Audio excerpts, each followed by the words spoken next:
Muy buenas tardes. Hoy quiero realmente agradecer antes que nada, porque hemos llegado casi a 6.500 suscriptores. Es realmente algo que era insospechado e inesperado al momento en que pensamos en el armado de este canal. Pensamos, porque hablo entre mi hijo y yo.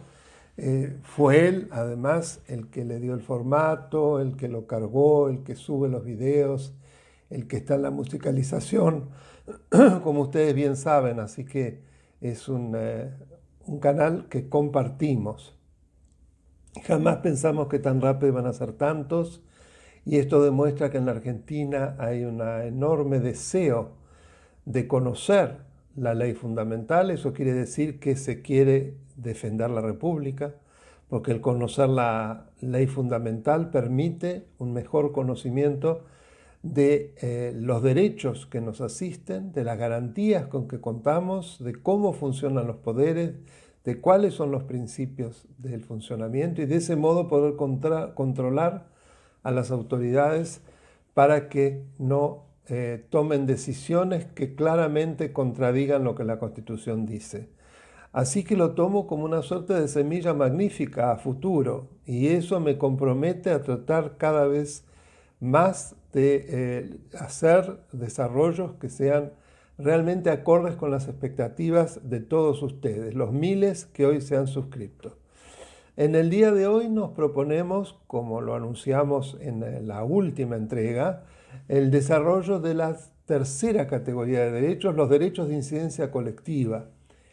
Esta categoría, como les explicase, tiene que ver con la protección del entorno en el que se desarrolla la vida humana, la calidad de vida, es decir, el modo como debe preservarse ese entorno de manera de no destruir los ecosistemas y, en definitiva, que ello no impacte además en la destrucción de la posibilidad de que existan medios que permitan la supervivencia del hombre en el planeta. Así, el concepto de derecho a un ambiente sano, que es la primera especie con que se inicia esta categoría y la más trascendente, comienza en el escenario internacional con la Conferencia de Naciones Unidas sobre Ambiente Humano, que tiene lugar en Estocolmo en 1972. Allí se reúnen todos los miembros de Naciones Unidas y, además de hacer una suerte de hoja de ruta a futuro, hacen una declaración muy importante donde establecen principios, y el primero de ellos es precisamente una suerte de breviario de las distintas categorías de los derechos en el constitucionalismo. ¿Por qué? Porque allí dice que el hombre tiene derecho a la libertad, a la igualdad, en condiciones de vida que le permitan la preservación del sistema y para las generaciones presentes y futuras. Es decir, que ya aparecen los elementos básicos de lo que es un verdadero esquema para el desarrollo humano. En primer lugar, un nuevo derecho fundamental. Un nuevo derecho fundamental que se agrega con un bien jurídico a proteger bien preciso, que es la calidad de vida sana y apropiada. Asimismo, ello en el marco de una capacidad de que las actividades no se limiten a lo económico, sino que tengan en cuenta la preservación del ambiente. Y además la equidad intergeneracional, es decir, no solo para las generaciones presentes, sino para las futuras generaciones.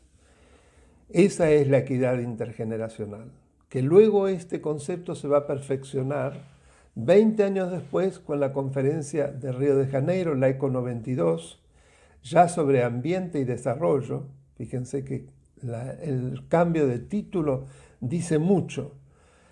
Y allí va a aparecer dos elementos que me parecen interesantes tener en cuenta. En primer lugar, se habla por primera vez del modelo de desarrollo sustentable o sostenible, que es aquel en el cual, para todo emprendimiento humano que implique una transformación de los ecosistemas, se tengan en cuenta no solamente el factor económico, sino también el factor ambiental y el factor social. Se tienen que entrelazar esas tres categorías, de modo de asegurar un modelo de desarrollo que es el sustentable. Es decir, aquel, como dice la Declaración de Río, ya de esta nueva Conferencia de Naciones Unidas, en el que las actividades productivas faciliten o provean a las necesidades presentes, pero sin comprometer a las de las futuras generaciones. Fíjense, acá aparece bien claro esa idea de equidad intergeneracional.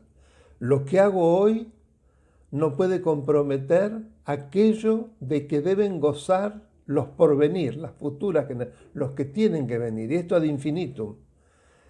Es decir, ahí aparece esta idea de equidad entre generaciones. Y eso requiere, más allá de que lo discursivo sea fácil, requiere de un trabajo muy delicado para que en cada ocasión se logre este cometido, y requiere de instrumentos y de herramientas muy particulares que permitan que en toda circunstancia se llegue lo más cerca posible de este ideal de desarrollo humano, como dice nuestra Constitución, que incorpora la cuestión a través del reconocimiento precisamente de un derecho fundamental, que es el derecho a un ambiente sano y equitativo, para que las actividades productivas satisfagan las necesidades de las generaciones presentes sin comprometer las de las generaciones futuras, dice nuestra generación. Para ello, entonces, hay herramientas fundamentales, como por ejemplo son algunas que tienen que ver con el diagnóstico, los procesos de evaluación del impacto ambiental. Antes de llevar a cabo una obra, cualquier tipo de emprendimiento de acción que modifique las condiciones de vida, se debe evaluar previamente en base a una cantidad de variables, que ahí es fundamental cuando precisamente se determina el alcance del estudio de impacto ambiental sobre el cual se va a trabajar, que determine de qué manera va a operar sobre el ambiente de modo de asegurar la sustentabilidad del desarrollo, es decir, que no se destruyan esas condiciones de vida.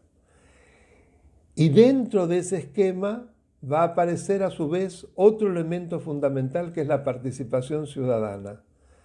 La participación ciudadana que va a dar un salto, ya no va a ser solamente para elegir autoridades a través del voto o para votar en formas de democracia semidirecta, como vimos la vez pasada.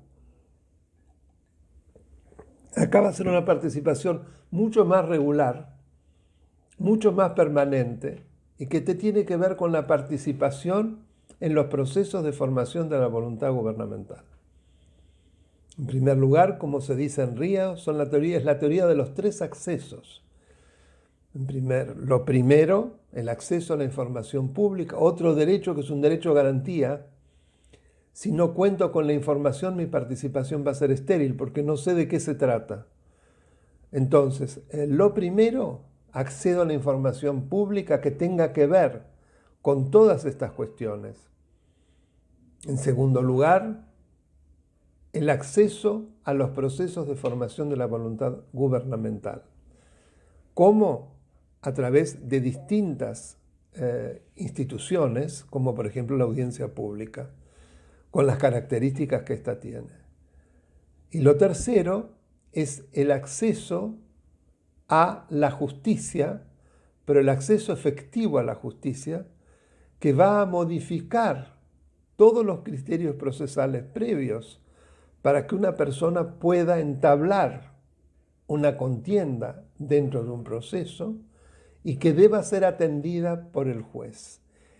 Ya no va a tener que demostrar que un determinado acto le causa o le da a causar de manera inminente algún tipo de daño en su persona o en su patrimonio, sino que es suficiente con demostrar que no se han tomado las precauciones suficientes o necesarias, por ejemplo, supónganse, para una obra de tendido de redes.